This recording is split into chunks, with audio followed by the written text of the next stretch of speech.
Quando o filme do Quarteto Fantástico foi lançado em 2005, ele recebeu muitas críticas. As pessoas diziam que o filme era leve demais, meio bobo, com um tom infantil típico da sessão da tarde, o que deixou o público mais velho querendo uma versão cinematográfica mais séria da primeira família da Marvel.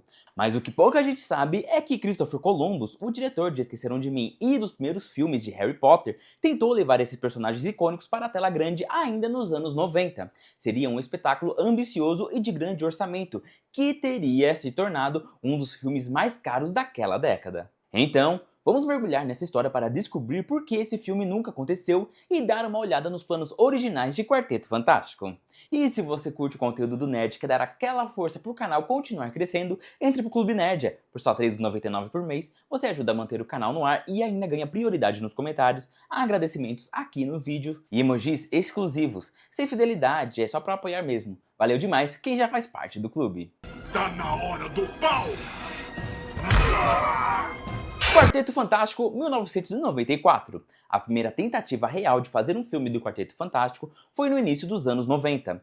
O produtor alemão Bernd Eichinger estava prestes a perder os direitos que havia comprado da Marvel. Para manter esses direitos, o contrato dizia que ele precisava produzir um filme antes que o prazo acabasse. Isso levou a contratar Roger Corman, conhecido como o rei dos filmes de baixo orçamento, para criar uma versão gastando apenas $1 milhão.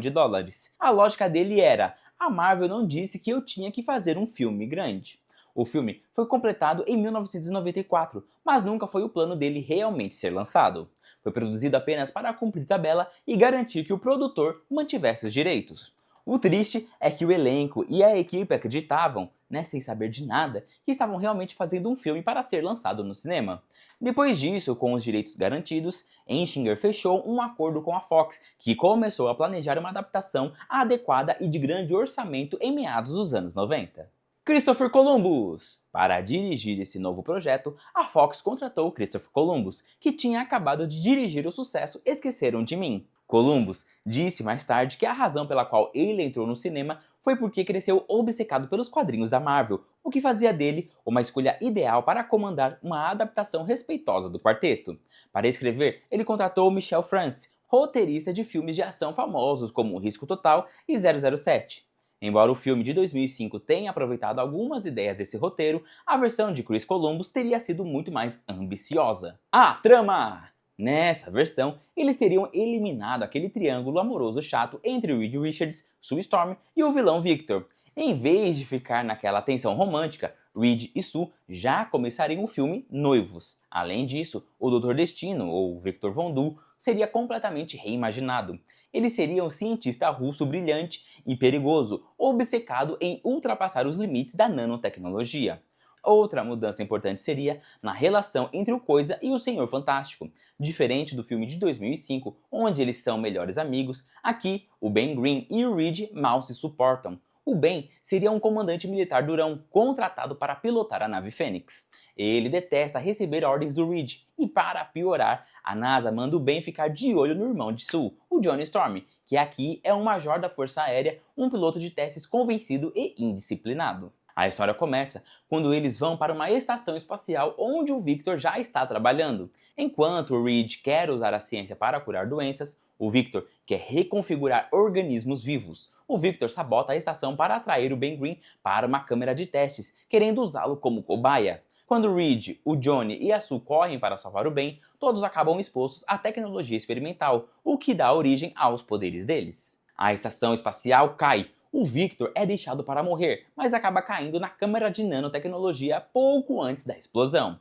De volta à Terra, o governo diz que eles morreram, mas na verdade estão em quarentena desenvolvendo poderes. Eles descobrem que um grupo terrorista vai atacar a Times Square no ano novo. Então, fogem, usam seus novos poderes para impedir o ataque e fazem sua estreia como heróis. A mídia os batiza de Quarteto Fantástico. Enquanto isso, nos destroços da estação espacial que caiu nas montanhas da Lativéria, o Victor emerge transformado. A armadura dele seria descrita como algo biomecânico, misturando carne e máquina, muito inspirado na arte de Giger, o criador do monstro de Alien.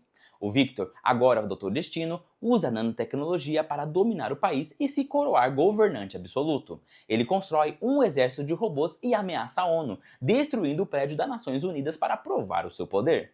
O plano final do Destino envolve capturar o Tocha Humana e usá-lo para criar uma tempestade de calor no oceano, um tipo de hiperfuracão capaz de varrer cidades inteiras. No final, o Coisa, o Ben Green, teria a chance de se curar e voltar a ser humano, mas ele escolhe se sacrificar e continuar como um monstro para ajudar a derrotar o Destino. O filme terminaria com o casamento de Reed e Sue. Dizem que o diretor queria um casal real para os papéis e sugeriu Dennis Quaid e Meg Ryan. O que deu errado? Então, por que esse filme não aconteceu? O roteiro era um épico de 160 páginas, cheio de sequências de ação. Para a época, nos anos 90, fazer todos esses efeitos especiais seria incrivelmente difícil e caro. O orçamento estimado ficaria em 165 milhões de dólares. E isso faria dele um dos filmes mais caros da década, um risco enorme para uma franquia que nunca tinha sido testada. Diante do custo, o diretor Christopher Columbus saiu do projeto. A Fox então contratou o roteirista de Batman de 1989 para reescrever tudo, diminuindo o escopo e o orçamento. Nessa reescrita, o tom ficou muito mais bobo, cheio de piadinhas ruins. O Doutor Destino virou uma espécie de paródia, onde ele perdia o braço e tentava regenerar ele com nanotecnologia, parecido com o lagarto do Homem-Aranha. Diretores! Depois disso, o projeto virou uma dança das cadeiras. Vários diretores de comédia entraram e saíram, até que Peyton Reed, que hoje conhecemos por dirigir os filmes do Homem-Formiga, assinou o contrato para dirigir. A visão dele era genial. Ele queria fazer um filme de época passado nos anos 70, quando o quarteto foi criado nos quadrinhos. Ele queria mostrar o grupo já famoso, como se fossem os Beatles, sem perder tempo contando a origem do grupo de novo. Teria sido incrível, mas ele saiu do projeto porque sentiu que a Fox só queria fazer um filme barato e genérico.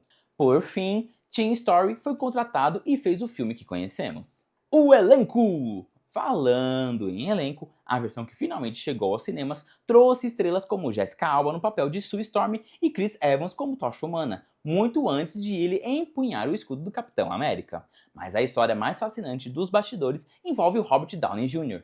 Naquela época, ele chegou a se reunir com a Marvel para interpretar o vilão Doutor Destino. E embora o papel não tenha rolado, essa reunião foi crucial porque o colocou no radar de um então jovem produtor chamado Kevin Feige. O Kevin Feige nunca esqueceu aquele encontro e anos depois foi quem bancou a contratação de Downey Jr. para ser o Homem de Ferro, mudando a história do cinema. E agora, em uma espécie de reparação histórica e poética, ele retorna ao MCU não mais como Tony Stark, mas finalmente assumindo o manto do Doutor Destino que ele quase viveu décadas atrás. I remember that Robert had come in for a general on it. And I remember you had all met with him already for like Doctor Doom or something on another project. I think I think he had come through on a maybe Right. Fantastic Four. Right.